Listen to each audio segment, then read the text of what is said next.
저희는 가끔 저희 인생의 뒤를 돌아봅니다. 쓰라린 날도 있었고 행복한 사건도 있었으며 생사화복의 중요한 기로를 걸어왔을 때에 어려운 일을 당하면 하나님이 계신가? 하나님이 살아계신가? 내가 무슨 잘못을 그리하여 이런 어려운 일을 당하는가? 이렇게 원망한 적도 있고, 좋은 일을 당하면 내가 오랫동안 예수 잘 믿어서 이런 상을 받나 보다, 이렇게 생각해 온 적도 있었나이다. 그러나 오늘 우리에게 주실 말씀은 좋은 일이건 슬픈 일이건 실패한 일이건 내가 죄를 범한 일이건 상관이 없이 어느 한 사건도 하나님은 버리지 아니하시고 하나님의 섭리와 계획대로 우리를 이끌어오신 순간순간의 징검다리라 말씀하셨나이다. 그리하여 내 인생 전부가 하나님의 손안에 있음을 감사드리며 내 인생 전부가 하나님의 은혜 안에서 이끌어주시는 은혜를 이 시간 감사드리오며 어느 것 하나도 실패도 없고 어느 것 하나도 버림받은 적도 없고 어느 것 하나도 내가 하나님의 눈밖에 벗어난 적도 없음을 이 시간 엎드려 감사 찬양하나이다. 이 세상 살아 영원한 나라에서 살기까지 하나님의 이 은혜 잊지 않게 하오시며 내가 어떤 존재인지 다시 한번 생각하여 은혜가 감사로 이어지며 그 감사가 하나님을 기뻐하시는 생활로 이어지며 하나님이 기뻐하시는 그것을 넘어 하나님의 껌딱지가 되게 하시는 큰 은혜가 오늘도 있게 하옵소서. 예수님의 거룩하신 이름으로 기도드려옵나이다. 아멘. 아멘. 하나님 나라 가면 껌딱지라는 말을 쓰는 사람은 영화교회밖에 없을 것 같아. 오늘도 그렇게 기도하시는 우리 안 장로님 그렇게 기도하셨죠.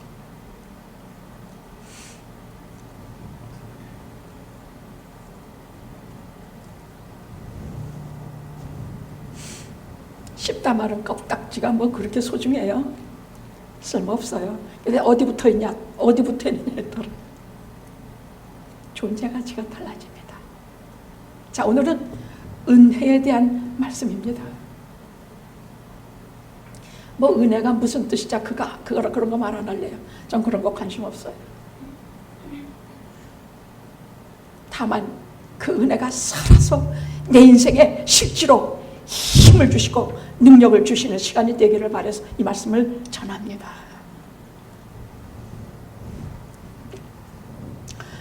제가 가장 많이 사용하는 말 중에 또 우리 성도님들이 목사님 조그만 일로부터 큰 일에 이르기까지 목사님 이만저만 했는데 방사선 치료까지 다 했는데 암이 없어졌대요. 그럼 뭐라고 대답해요? 하나님의 은혜다.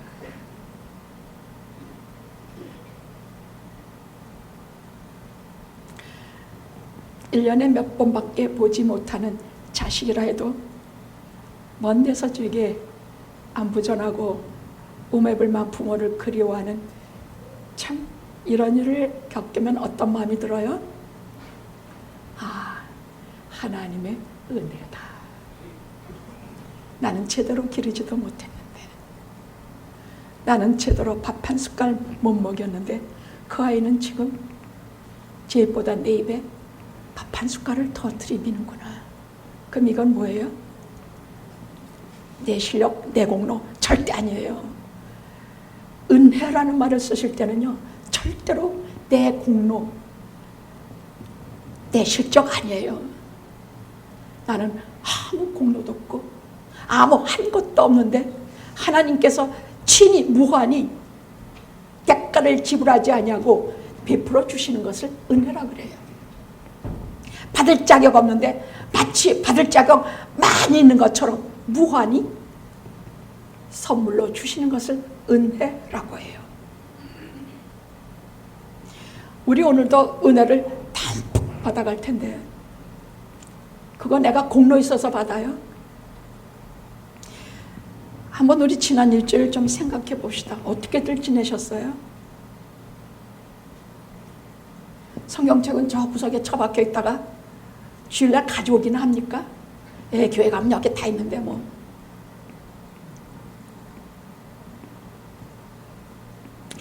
내가 속상하거나 화나는 일이 있을 때 내가 주님의 이름으로 참아본 적이 있습니까? 참기는커녕 저쪽에서 한마디 하면 난 5마디 하지 않았습니까? 차마 말을 못해도 마음속에서 원망이 저 사람 5배는 되지 않았습니까?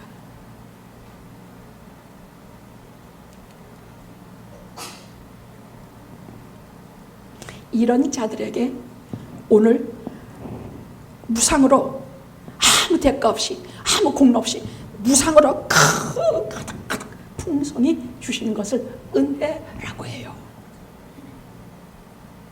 마치 일주일 동안 하나님 말씀만 그냥 상고한 사람들 같이, 마치 주님 이름으로 무지무지한 고난과 고통을 잘 겪어낸 성도들처럼 무한히 하나님 말씀도 공급하시고 해결도 해주시고 기도도 응답해 주시고 가지가지로 풍성하게 선물로 주시는 것을 다 은혜라고 해요.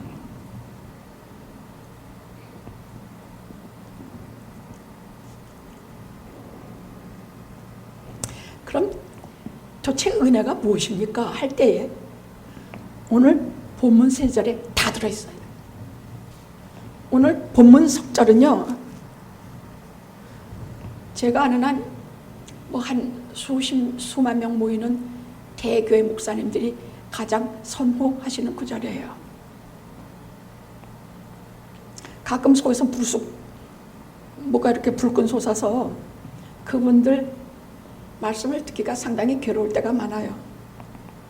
지네는 큰 교회이고 온갖 명예와 모든 것을 다 받으니까 난 아무것도 꼴찌로 해서 공부도 1등도 해본 적 없고 뭣도 없는 사람인데 이렇게 큰 은혜를 받습니다. 그런 얘기들이에요. 저는 그렇게 생각 안 해요. 그것은 하나님께서 공로도 없는데 큰 은혜 주신 얘기가 아니라 달란트예요. 어떤 종에게는 1달란트야. 어떤 종에게는 3달란트. 일감을 많이 주시는 종에게는 5달란트를 주시는 달란트 문제예요. 저는 1달란트 받았다고 불평해 본 적도 없고 1달란트 줬다고 적당히 일해보려고 한 생각 꿈에도 없어요. 그냥 1달란트 주신 것에 대해서 무한한 영광과 감사와 찬양 드리며 1달란트 주신 1달란트라 그 귀한 은혜 주신 하나님 앞에 지금까지 30년간 엎드려 경배 감사합니다.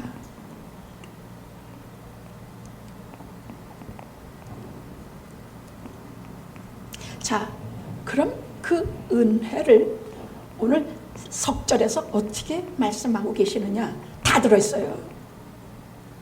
그러나의 은혜야. 그러나는 나야. 별 볼 일 인간이란 얘기예요. 별 볼 일 없는 사람이란. 그러나 이런 인간인데도 불구하고 그러나 첫째, 내게 보이셨느니라. 내게도 보이셨느니라. 15장 8절에 첫 절에는 말씀해요. 오늘 보면 첫 절이에요. 15장은 고린도전서 15장은 부활장이에요. 주님 부활하신 얘기, 우리가 부활할 얘기, 저 세상에서의 부활의 얘기 이런 것을 쭉 하다 갑자기 내게도 맨 나중에 만삭되지 못하여 난 자 같은 내게도 보이셨느니라. 이 내게도 보이셨느니라가 넌누리가가 이게 왜 이렇게 말이 안 나오지? 내게도 보이셨느니라. 이것이 은혜의 가장 가장 대표적인 말씀이야. 그냥 한 문장, 이 두 문장, 두 단어면 끝나. 은혜는 이 두 마디면 끝나. 더 말할 것도 없어.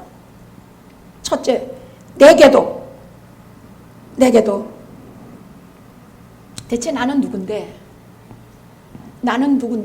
내게도 부활하신 주님이 보이시고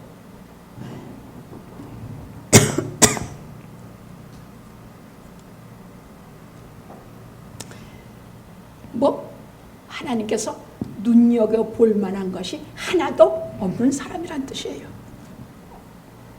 무슨 자타가 공인할 만큼 훌륭한 것이 뭐 특별히 있는 사람이 아니란 얘기예요.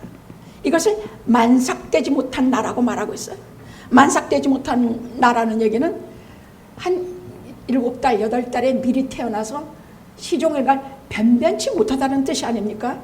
저거 팔싹둥이 같은 인간, 저 8달 반 같은 인간이라는 말은요, 뭐 변변치가 못하다는 뜻이에요. 이것은 히브리어로 특별히 더해서 마치 땅에 떨어져 주술 것도 없는 이삭줄기 같은 거, 뭐 어딘지 다 열매도 맺지 못하는 그런 가지 같은 거, 이런 것을 만삭둥이 같은 존재라고 말해요.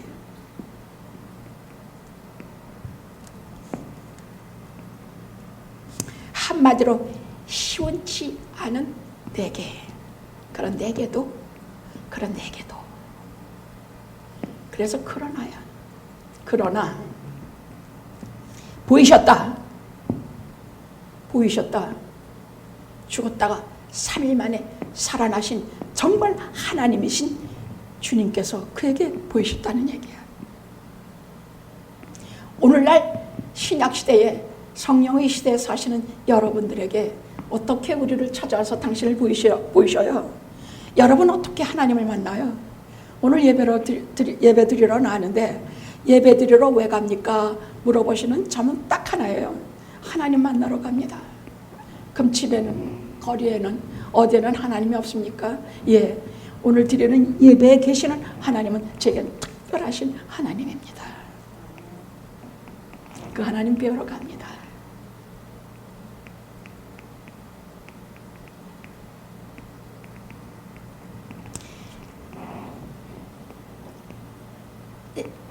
만삭둥이 같은 내게도 보이셨다.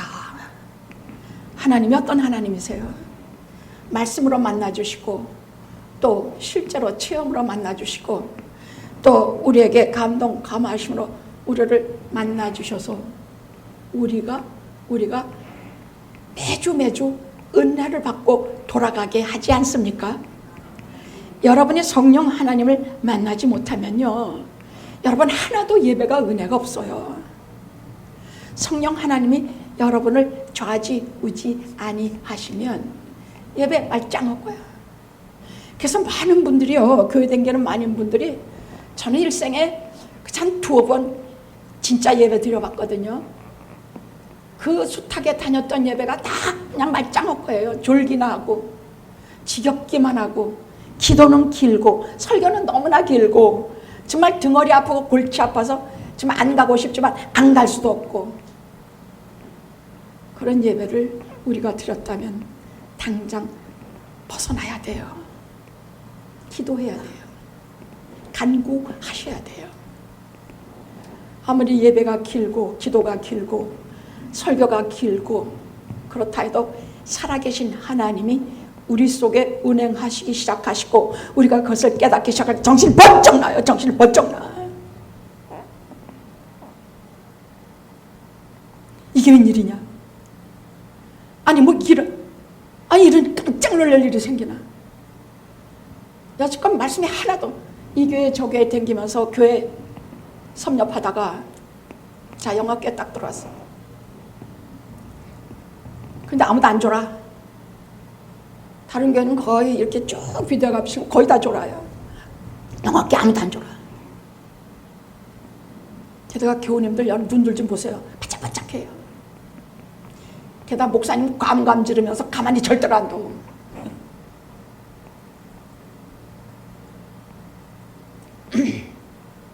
게다가 눈을 똑바로 마주보면서 딴 딴 생각도 못하게 해. 뭐 제가 다 할 수는 없습니다만은 성령님께서 여러분 속에 자꾸만 깨우시면서 하나님 말씀에 대해서 그야말로 영양분을 고루고루 섭취하도록 은혜로 역사하시는 시간입니다.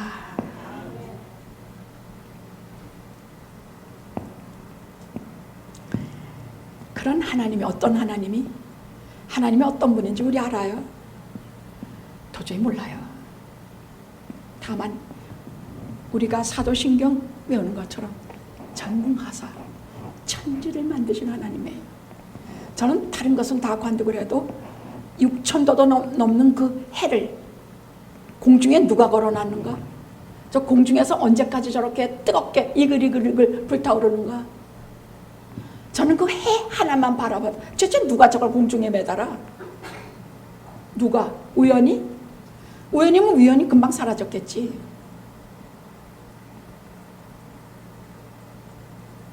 하나님이 말씀으로 무슨 기구를 조작해서 달아놓으시면 지난철 공중에다 붙여놓은 것도 아니야. 말씀으로 달아놓으신 것이에요. 전능하시기 때문에 이 전능하신 어마하신 하나님이 나를 만나러 내게 보이시기 위해서 이 자리에 오시고 각 개인에게 오시고 각 개인의 삶 속에 찾아오셔서 그때마다 필요로 하는 은혜를 공급하세요. 그게 믿는 자들이에요.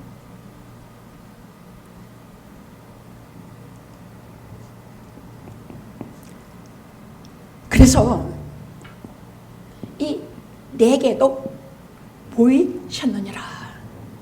사도 바울 같은 경우는요, 맨 마지막에 정말 못되먹기가 말로 할 수 없는 그때에 그 전능하신 하나님이 이 땅에 아무것도 거치실 것이 없는 하나님께서 마지막으로 내게도, 제자들은 다 부활 전에 예수님을 봤지만 부활 후에 예수님을 본 자는 사도 중에 사도 바울뿐이에요. 마지막으로 내게도 보이셨느니라. 우리는 더 마지막 부활하신 주님이 성령을 통해서 우리에게도 보여주셨느니라. 할렐루야. 아멘. 그럼 내게도 보여주셨느니라 하시는 속에는 어떤 은혜가 있느냐? 첫째는 나 같은 죄인을 구원해 주신 큰 은혜가 있는 것이야. 나 같은 죄인을 구원해 주시는 은혜가 첫째 있어요. 저는 일생의 모든 원인이 바로 이것 때문이에요. 제가 어쩌다 좀 선한 일을 하는 거, 제가 목회 30년 동안에 한 번도 실증을 내거나 다니면서 꾀를 부리거나 한 적이 없는 것, 제가 변함없이 주님의 심정으로 우리 모두를 품에 안고 주님 앞에 기도를 드리는 것, 나 같은 죄인을 용서하시고 긍휼히 여기셔서 지금껏 붙들어 주신, 그게 항상 나 같은 죄인을 구원해 주신 그것이 항상 원인이에요. 첫째는 그 은혜요. 둘째는 나 같은 자를 불러서 소명을 주신 은혜, 소명. 그것이 이 은혜 속에 있는 둘째예요. 내게도 보이셨다는 것의 두 번째 뜻이에요. 나 같은 자를 불러서 소명을 주셨다. 물론 제게는 말씀을 전하는 은혜를 주셨어요. 그러나 하나님의 자녀들에게는 한결같이 소명을 주셨어요. 안 주신 분이 없어요. 자기가 알 것이에요. 셋째로는 보잘것없는 자를 충성되이 여기시고 품에 안아주신 은혜예요. 소명을 주셨다는 얘기는 나 같은 자를 충성되이 여기시고 품에 안아주신 은혜예요. 여러분이 교회에서 여러 직임을 받아요. 어떤 분은 물론 대표적으로 군사, 집사, 장로 이런 걸 다 받죠. 그것은 그냥 폼으로 받는 것이 아니라 그것을 통해서 그가 교회에 하나님 앞에 소명을 받아서 일을 하기 위해서 주신 것이에요. 집사는 소대장과 같아요. 어디든지 제일 일선에 나서서 자기 몸을 들여서 주님 전을 위해서 일하는 것을 보통 집사라 그래요. 권사는 조금 더 영적으로 깊어져서, 높아진 게 아니야, 깊어져서 하나님의 나라와 주 예수 그리스도와 교회를 위해서 기도하며 몸으로 봉사하는 이것이 권사님들이에요. 장로님은 더 영적으로 더 깊어져서 말 그대로 목사님이 하나님의 몸된 교회를 이끌어 갈 때에 전적으로 목사님을 도와드리고 교회 성도님들을 자기 몸같이 사랑하고 진짜 교회의 본이 되는 그런 일을 하도록 부르심을 받은 분들이 장로님이에요. 이런 귀한 직분을 주실 때는 나를 충성되이 여겨서 품에 안아주셨기 때문이야. 죄사함은 물론이거니와 나 같은 자를 불러서 소명을 주신 까닭은 나를 충성되이 여겨서 나를 품에 안아주셨기 때문에, 그 크신 은혜를 주셨기 때문에 내가 이런 은혜를 감당하게 하신 것이에요.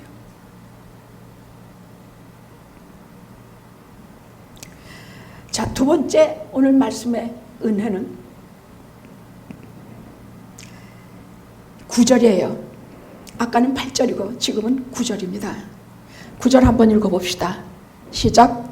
나는 사도 중에 지극히 작은 자라. 내가 하나님의 교회를 핍박하였으므로 사도 칭함을 받기에 감당치 못할 자로다.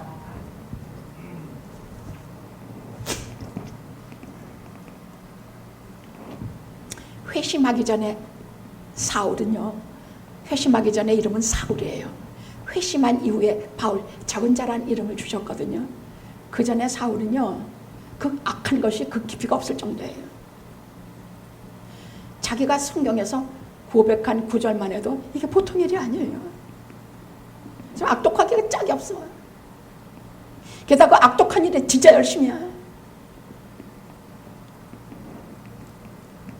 사도행전 22장에 뭐라고 얘기를 하냐면, 내가 이 돌을 핍박하여 사람을 죽이기까지 하고 남녀 결박하여 옥에 넣었는데, 또 다메섹 가는 공문을 받아가지고 결박해서 형벌받게 하려고 많은 성도를 옥에 가두고 또 죽이기 위해서 실제로 죽였어요. 스데반 같은 이는 죽였어요. 사도행전 9장에 보면요, 이렇게 기록하고 있어요. 사울의 피는 들끓고 있다고. 위협과 살기가 등등하여. 위협과 살기가 등등하여. 우리는 사도 바울이 무슨 이렇게 좋은 것만 생각하고 있습니다만, 회심하기 전에 사울은요, 위협과 살기가 등등해서 눈을 보면 무슨 무시무시한 악마의 눈 같지 않았나 싶어요. 지금 우리는요, 한 40 넘으면 내 얼굴에 책임들을 져야 돼요. 에브람 링컨의 말이에요. 어딘지 눈에 살기가 돌고 어딘지 행동에 침착하지 못하며 어딘지 사람을 해야 할 것 같은 사람한테는 할 수 있으면 곁에 가지도 마세요. 가지도 말아요. 하나님께서 언제 이를 부르실지 모르니까 내가 도는 이 기독교를 복음을 전해야 되겠다 하면 하긴 하세요. 그러나 더불어 사귀서는 안 돼요.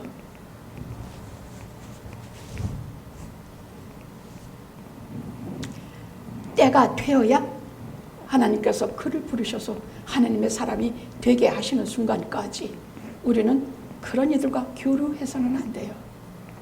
복음은 전도하지만은 이런 분들과는 이 짧은 세월 동안에 우리에게 무슨 영향력을 주겠습니까? 예수 믿는 것 다 시들어 빠지게 하고 예수 믿는 일에 대해서 계속 받으라고 주일날 교회 나오는 거 자꾸만 꼬시게 나고 골프 가자 그러고 딴 일 가자 그러고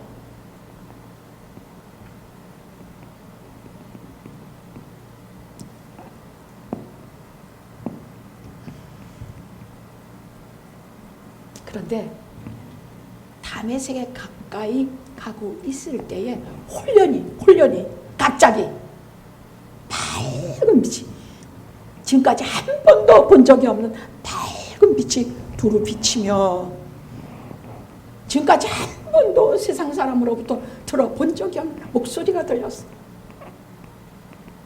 목소리가 들렸어. 그 빛에 깜짝 놀라가지고 땅바닥에 자빠라졌는데 일어날 수가 없어. 땅에 쫙 붙어서 일어날 수가 없어.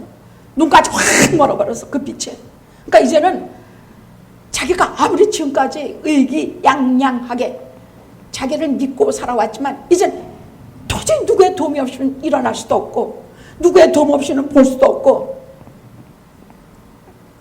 난생 처음으로 그런 목소리, 그런 빛을 보고 난생 처음으로 절실하게 누구의 도움이 필요한 지경에 이르렀다는 얘기예요.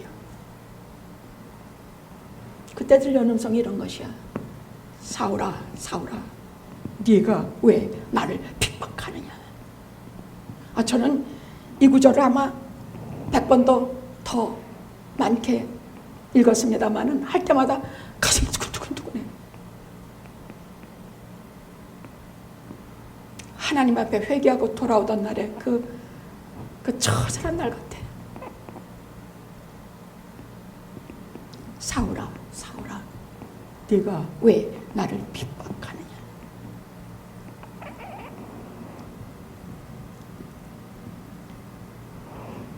하나님께서는 때가 될 때까지, 하나님의 때가 될 때까지 아무 조치 없이 마치 하나님이 안 계신 것처럼 기독교인들을 핍박하도록 내버려 두시다가 하나님의 때가 되어 가차없이 개입하신 것입니다.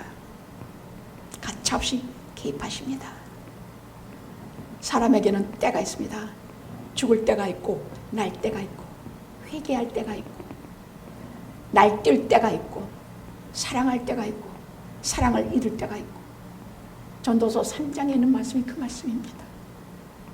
그러나 이 모든 일을 통해서 영원을 사모하는 마음, 하나님을 사모하는 마음을 주셨다고 했습니다. 왜? 죽을 때가 되면 영원 사모하는 마음은 자연히 생기게 돼 있더라고요. 인간이기 때문에. 짐승에게는 그런 게 없더라고요.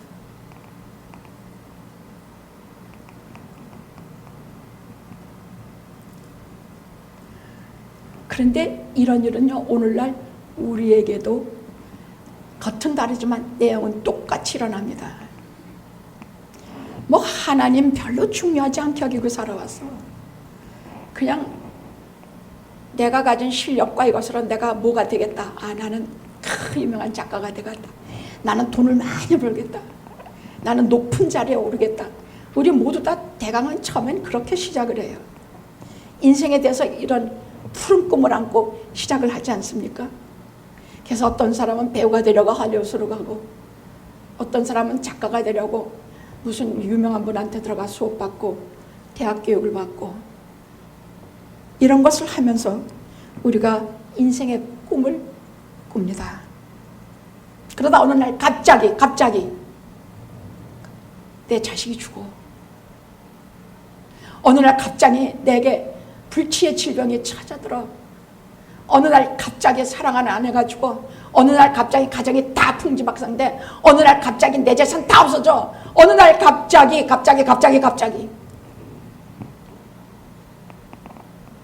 그리고 그 시간, 하나님이 찾아오시는 시간일 경우가 참 많습니다. 아무개야, 사울아, 네가 왜 나를 핍박하느냐.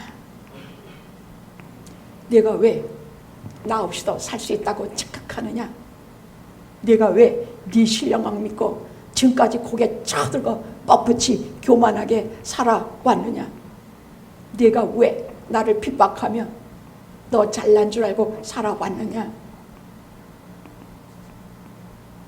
그때 비로소 자식을 잃고, 그때 비로소 내 몸에 큰 병을 얻고 꿇어 엎드려 묻게 됩니다. 주여, 네 시오니까. 주여, 네 시오니까. 저도 그랬으니까요. 시온이 나는 네가 핍박하는 예수다.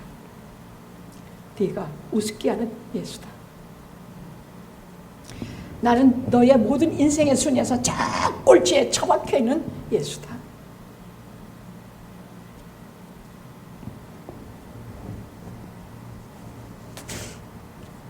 주일날 다른 것은 다 열심히 쫓아다녀. 뭐 한국에서 누가 온다, 뭐 친구하고 골프 치러 간다, 또 뭐 누구 약속 있다, 뭐 있다 다 내 인생의 순위대로 다 쫓아가. 중요한 사람 만나면 다 교회 제껴. 거기부터 가. 돈 많이 벌어야 되는 계약 조건에 걸려. 그럼 교회 제껴. 거기 가.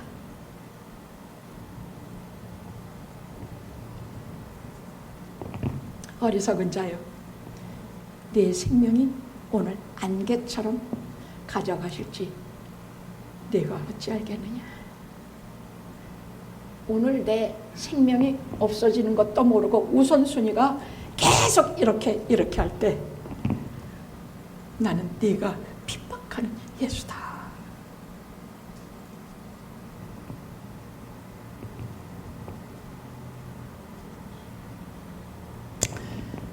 자, 그리고 작지 않은 은혜가 그때부터 회심한 바울에게 쏟아지기 시작합니다. 그런데 그 은혜라는 것이 우리가 도저히 상식적으로 납득이 안 되는 은혜입니다. 첫째로는 그가 지금까지 살았던 진흙탕을 우리는 잊지 맙시다. 우리도 똑같이 진흙탕 같은 인생을 살아왔기 때문입니다. 그가 진흙탕에서 구원받은 기맥힌 죄인의 괴수라는 것을 잊지 맙시다.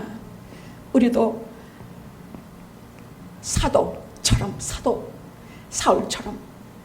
사울처럼 우리도 진흙탕 속에서 살아온 존재로 구원받았기 때문입니다. 그러나 하나님께서 그 시간이 되기까지 그냥 두신 것은 아닙니다. 절대로 아닙니다. 가시채를 두어두셨어요.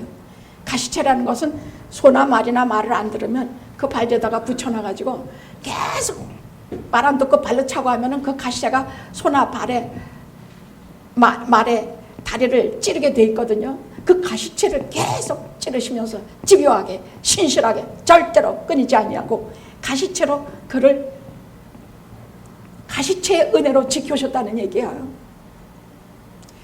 네가 이제부터 이방인의 사도가 되어서 얼마나 많은 가시채로 네가 겪는지 알게 되리라 말씀하셨거든요. 근데 이미 가시채로 그를 단련시켜오고 계셨어요. 그게 은혜라는 얘기야. 어떤 가시채냐? 주님 예수 그리스도와 사도 바울은 같은 시대 사람이에요. 너무 극렬하게 미워하기 때문에 유태교를 반대하는 건 다 극렬히 미워하니까. 그러니까 저도 좀 조심해요. 저도 무슨 막 이상한 데 절하고 있거나 무슨 막 열을 지어서 막 온 동네가 떠나가도록 연등치고 뭐 그냥 종이 무슨 거지 같은 거적대기 같은 것들을 만드는 연등 부처 막 이딴 거 온 거리를 뒤엎어가는 그런 행렬을 보면서요. 한국에 한번 갔다가 택시에서 탁 내리고 말아버렸어요. 그렇게 집요하게 극도로 미워하는 마음은 갖지 않으셔야 될 것입니다. 제가 느낀 것이라 그래요. 그런데 예수님의 말씀과 예수님의 삶과 예수님을 저가 어디서든 보고 들었을 거라는 얘기예요. 그것이 계속 가시채야. 예수님이 하시는 말씀은 틀린 게 하나도 없더란 말이야. 하나님의 나라에 대해서 말씀하시고 하시는 모든 말씀, 하시는 모든 행동, 가난한 자와 병든 자와 이런 사람들을 긍휼히 여기셔서 고쳐주시는 것, 창녀와 바리새인들과 창녀와 세리들과 이들을 긍휼히 여기시는 것, 이 모든 것을 다 듣고 있어요. 근데 그것이 이상하게 양심을 괴롭혀. 뭐? 사흘 만에 죽었다고 살아났다고 저따위 거짓말 도를 퍼뜨리는 것을 내가 가만둘 줄 알아고 정말 미워했거든요. 그래서 저 다마스커스까지 쫓아가서요. 거기에 수많은 기독교인들 잡아다가 족치고 죽였거든요. 그러나 양심 한 구석에서 하나님께서 계속 가시채로 그것을 은혜의 가시채라 그래. 계속 예수 그리스도의 말씀과 그 은혜를 공급하는 것을 그치지 아니하셨다는 얘기예요. 두 번째 가시채는요, 스테반이 죽을 때 얼굴이야. 아니, 돌을 던져서 지금 죽이는데 얼굴이 환히 빛나. 환히 빛나. 그 얼굴을 보고 그 사람 죽인 것에 대한 증인으로 지가 그것을 맡아서 두고 가는데 꿈에서도 계속 그게 나타나. 예수 그리스도의 가시채야. 그것을 계속 찔러서 저가 돌아오기까지 돌아보셨다는 얘기야. 은혜로 돌아보셨다는 얘기야. 세 번째는 뭐가 가시채냐? 자기 손에 죽는 크리스찬들의 얼굴 때문이야. 그 사람들은요, 뭐 어떤 사람은 혹시 배반도 하지만 죽기까지 주님께 충성해. 절대로 충성이 변하는 걸 못 봤어. 그 크리스찬들의 믿음의 용기를 보면서 사도 바울이 얼마나 그 가시채가 그것이 계속 유대교 그렇게 하는 걸 못 봤거든요. 어느 종교도 그렇게 하는 걸 본 적이 없어요. 그 은혜라는 것은 기독교에만 있는 단어예요. 유대교에도 은혜라는 건 없어요. 여러분 구약 보십시오. 헤세드는 있어요. 은혜라는 단어는 없어요. 여러분 저 힌두교 무슨 인과응보야. 힌두교는요, 네가 행한 대로 받는다야. 은혜라는 단어는 없어. 내가 행한 대로 받으면 벼락 맞아 죽을 것인데, 기독교의 은혜는 내가 행한 대로 하면 벼락 맞아 죽는 것이 아니라 무한한 용서를 받고 하나님의 무한하신 사랑을 무한히 받는다는 얘기야. 이런 교리, 이런 단어는 다른 종교에는 절대로 없어요.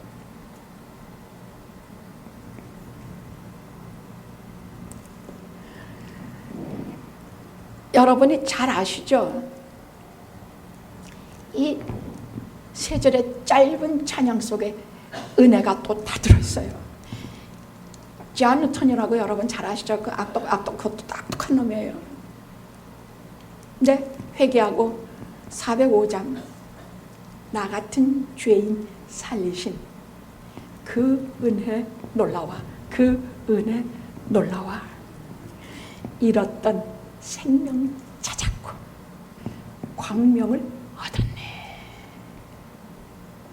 큰 죄악에서 건지신 그 은혜 놀라와, 그 은혜 놀라와. 나 처음 믿은 그 시간 귀하고 귀하다. 이제껏 내가 산 것도 주님의 은혜라. 또 나를 장차 본향에 인도해 주시리라.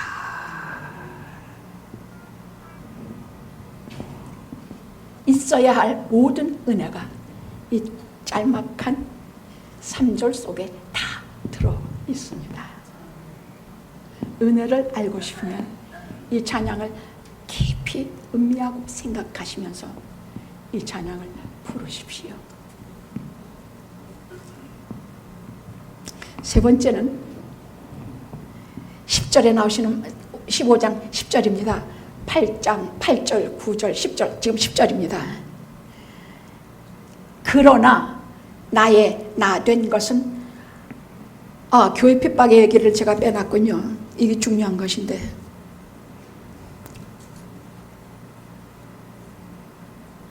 아니 했지요. 내가 교회를 핍박했다는 9절 말씀했지요.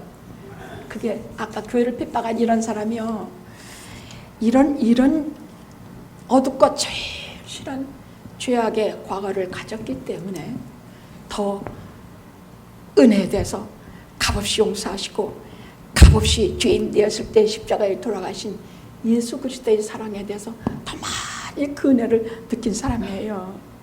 사도 바울의 신학은 은혜 신학이야. 사도 바울의 그 메시지와 그의 모든 기록된 성경은 전부 은혜의 메시지입니다. 은혜입니다. 셋째로 그러나 나의 나 된 것은 하나님의 은혜로 된 것이니. 우리 한번 10절 읽어봅시다. 시작.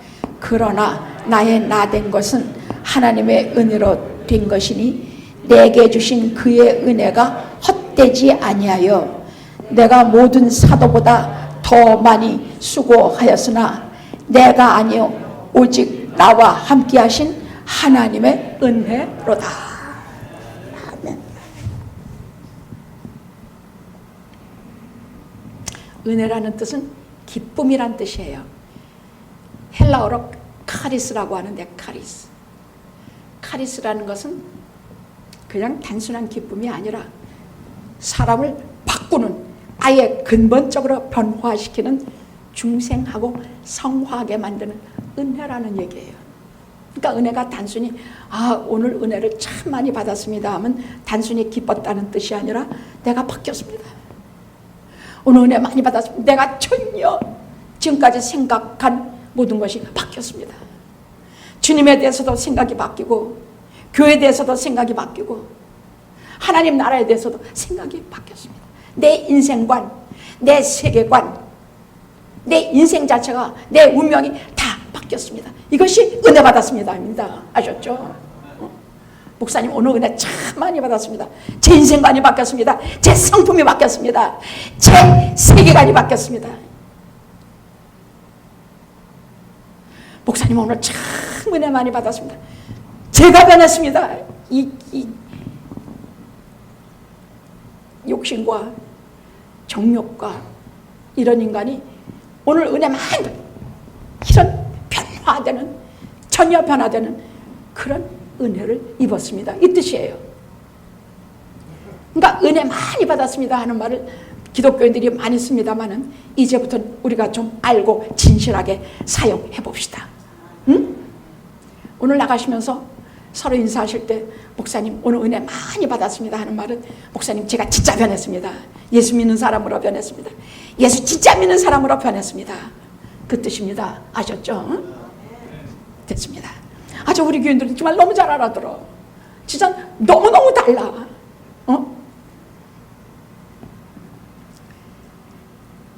자,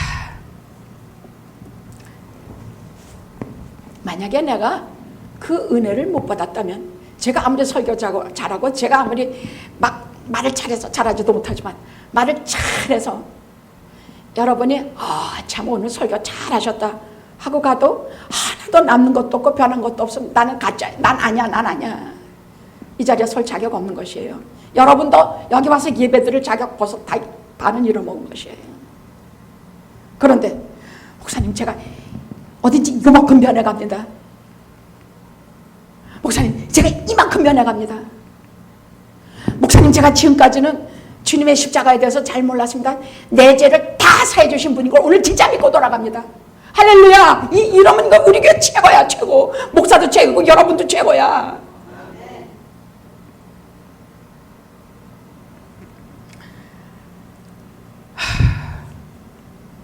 이렇게 가끔 말하다 보면요, 목사님 저는 영학교에 와서 우리 목사님 만난 게 큰 은혜입니다. 그 말은 무슨 말이냐, 제가 예수 믿은 것이 진짜 은혜라는 말이에요. 표현은 그렇게 하는 것뿐이에요. 제가 목사님 만난 게 참 다행이고 은혜입니다.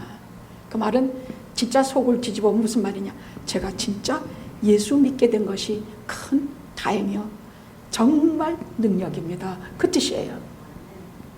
저는 한 번도 목사님을 만나서 큰 다행이요, 은혜입니다 하는 말을 글자 그대로 들은 적 없어요. 왜? 사흘이면 회고개 돌리고 나가버리는 사람들이 한둘이었냐 말이야. 아니 들어오자마자 목사님한테 너무 잘해. 그냥 나 좋아하는 음식 다 해다 바치고 말이야. 나 그 음식 해다 바치는 사람들 진짜 안 믿어. 아니 거의 90%가 음식 해다 바쳐. 그것도 좀 지나서 제가 아플 때 강연히 같이, 제가 진짜 아플 때 진짜 못 먹고 쓰러졌을 때 저 사람은 반드시 제게 착 준비해서 제 냉장고에 넣으라고 줘요. 또 어떤 분들은 제가 아프면 큰 데서 목사님 제가 여기서 음식을 좀 사가지고 갈까요? 진짜 속으로 생각해서 저를 못 먹고 못 잘까 봐 그렇게 마음 써주시는 진짜들이 있어요. 제가 알아요. 근데 이걸 오자마자 제가 좋아하는 건 어떻게 알아내는지. 아니 저는 제 기쁨은 속회원들이 음식을 잘 마련해서 우리 속회원들은 우리 목사님 이거 좀 한 입 먹어줄래나 막 제 입만 쳐다보고 있는데 지 음식을 그 음식 다 치워버리고 제 앞에다가 지 음식만 다 차려놔. 그리고 속회원들이 해온 음식은 내가 입에도 못 넣어보고 가게 만들어. 나 좀 안 좋아해. 그래 놓고 뒤로 좀 조용히 알아본다고요, 제가. 그러면 그 사람에 대한 불평이 한둘이 아니야. 저 사람은요, 교회 커피 끓이는 거 손 하나 까딱 안 해요, 목사님. 저 사람은요, 교회 일은 하나도 안 해요. 손 하나 까딱 안 해요. 목사님 눈에 보이는 목사님 음식에는 손도 안 대요. 그럼 이게 은혜 받은 사람입니까? 그런 사람 예수의 예자도 몰라요. 그냥 저를 인간적으로 좋아서 따르는데 말했죠. 그냥 내가 목사님 만나서 정말 다행입니다. 은혜입니다. 하는 분은 내가 주님을 만나서 다행입니다. 행복입니다라는 뜻인데 이런 사람은 그냥 겉만이야. 제가 목사님을 만나서 다행입니다 하는 말은 말 그대로 그냥 저한테 그냥 사랑받고 저한테 그냥 이렇게 저렇게 예수하고는 상관도 없이 예수 진짜 믿지도 않고 그렇게 알랑달랑 하다가 무슨 지가 속상해서 휙 떨어버리고 나가버린단 말이야. 반드시 나가버려. 그래서 저는 그런 말 안 믿어요. 제가 목사님 만나서 다행입니다. 은혜입니다. 하나님께 조용히 살펴요. 조용히 살피면 틀림없이 그렇게 말하는 속엔 주님을 만나고 주님 때문에 울어보고 죄 때문에 울어보고 하나님 앞에 늘 부정겨서 울고 은혜 때문에 울고 나 같은 죄인 용서해 주신 것 때문에 울고 불고. 그러면 주님을 모르고 하나님 모르고 살았으면 우리 어떻게 살았을까? 그건 한번 생각해 봐야 되지 않겠습니까? 우리 어떻게 살았을까? 종숙 집사님 한번 얘기해 봅시다. 내가 영화교회 와서 주님을 만나지 못했으면 내가 어떻게 살았을까? 첫째, 이기주의로 산다. 이기주의는 본능이기 때문에요. 다 이기주의로 살게 돼요. 유승 권사님, 내가 영화교회에서 주님 만나고 안 만났다면 내가 어땠을까? 세상적으로 열심히 살았겠지. 우리는 특히 남자들도 그렇지만 여성들은 애정에 대해서 참 목이 말라요.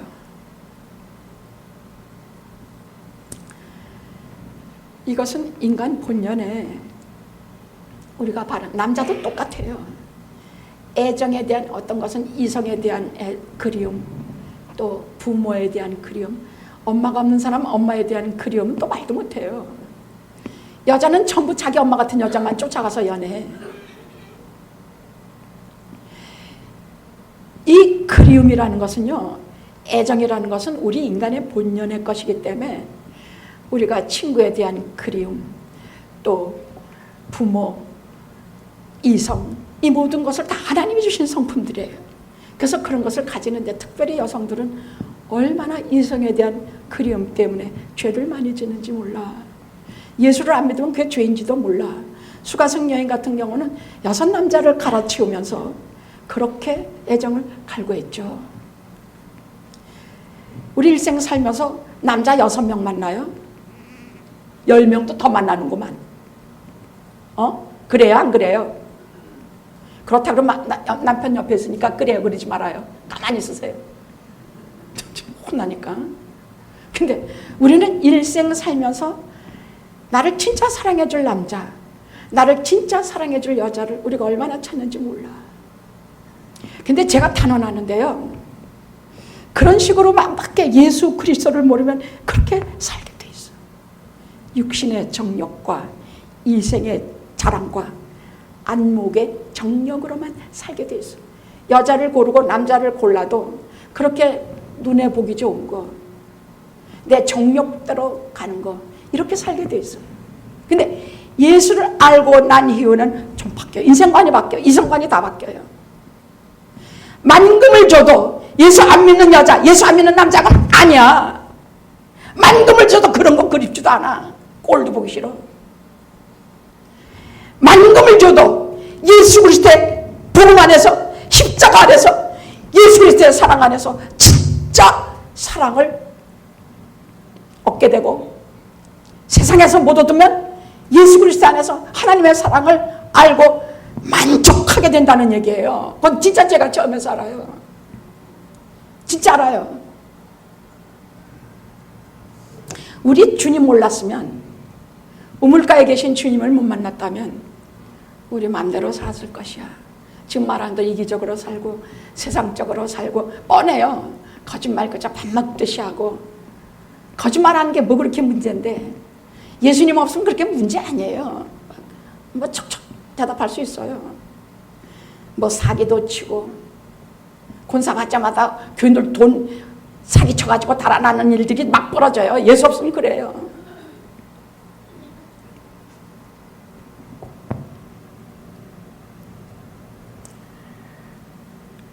그러나 그래서 오늘 제목이 그러나 하나님의 은혜야. 내가 이만큼이라도 남들 보기에는 별 볼 일 없고, 남들 보기에는 저도 예수 믿는 사람이지, 긴 것도 같고 아닌 것도 같고 별 볼 일 없는 인간이라 할지라도, 그러나 이런 인간이라 할지라도 하나님의 은혜로 이만큼이라도 내가 나된 모습으로 살아가게 됐다는 것이 오늘 은혜의 본질적인 얘기란 얘기예요. 나의 나된 것은 하나님의 은혜니. 거짓말 10번 하고 걔도 5번밖에 안 해. 이거 하나님의 은혜야. 어? 내가 막 쌈질 한 10번을 그냥 저 인간하고 내가 오늘 좀 싸워야지. 근데 매일 일주일 내내 싸울 것을 그래도 하루밖에 안 싸워? 하나님의 은혜야. 나는 7번 싸울 사람인데 한 번밖에 안 싸워. 하나님의 은혜야. 목사님, 제가요, 여러분, 여성 여러분이 평생 살면서 남편에 대한 불만이 머리 꼭대기까지 차오르는 수가 많아요. 실제로 제가 봐도 진짜 나쁜 놈들 많아.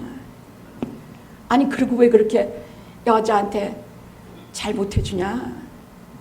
자기 여자들한테 잘해주면 큰일 나냐? 잘해주는 것은 돈만 벌어다 주는 것이 잘해주는 것이 아니에요. 돈 못 벌 수도 있고 벌 수도 있어요. 근데 잘해주는 것은 마음을 주는 것이야. 마음. 근데 그놈 마음들은 꽁꽁 싸두고 저밖에 몰라. 마음을 주는 일이라는 것은 내 마음이 가는 것이야. 내가 사람을 사랑할 때는 입으로만 사랑한다고 사랑하는 거예요? 아니에요. 내 마음을 주는 게 사랑이에요. 이게 하나도 몰라. 왜 남편들은 아내에게 마음 줄 줄을 모르는가? 왜 아내는 남편에게 존경을, 여자가 사랑을 구하면 남자는 존경을 구해요. 그게 좀 다른 것이에요. 남자는 내 아내는 왜 나를 존경하지 않는가? 존경을 구해요. 왜 이렇게 무시하는가? 말마다 못되게 구는가? 30년간 제가 성도님들과 같이 이렇게 많이 얘기를 해오면요, 남자들이 아내에게서 바라는 가장 원하는 것은 존경이에요. 여자들은 사랑이에요. 그것은 마음을 주는 것이야. 마음으로부터 존경하고 마음으로부터 사랑하고 이 관계를 아시는 것이, 그러나 나는 이 꼬려도 은혜 받은 사람들의 모습인 것입니다. 잊지 않아야 할 것입니다.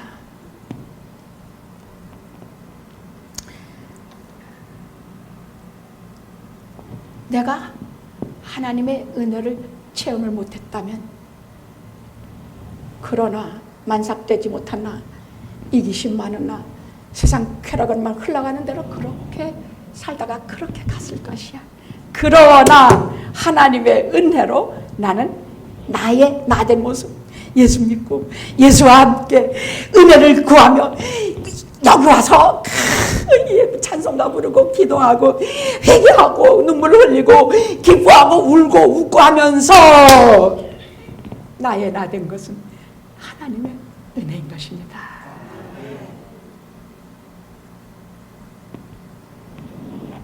그래서 뭐라 그랬냐, 10절에 또 중요한 말이 하나 있는데, 내가 이렇게 은혜 받은 것을 헛되이 하지 않아서, 정말 이 많은 큰 은혜 받은 것이 헛되이 하지 않아서 내가 다른 어떤 사도보다 수고를 정말 많이 했다.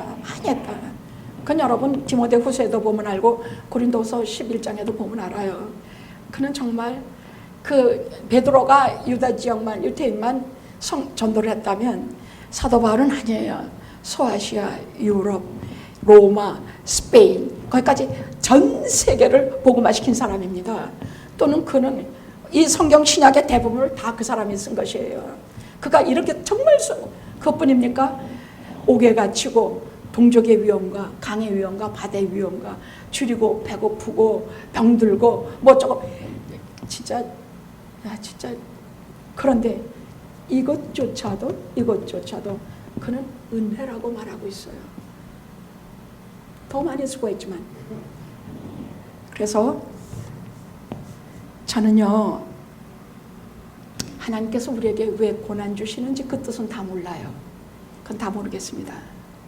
그러나 고난을 받으면, 믿는 자들이 고난을 받으면 첫째로 겸손해져서 하나님께 무릎 꿇게 돼요. 하나님께 진짜 기도하게 돼요. 진짜 기도하면 정말로 깊은 은혜의 사람이 돼요. 은혜를 모르면 아직도 모르는 크리스천이에요. 고난을 당하고 질병을 당하고 어려움을 당할 때 겸손히 하나님 앞에 깊이 무릎 꿇고 기도하게 하시고, 무릎 꿇고 하나님 앞에 진실로 껌딱지같이 되게 하시는 살아있는 역사가 우리 가운데 충만할 것입니다. 기도하시겠습니다.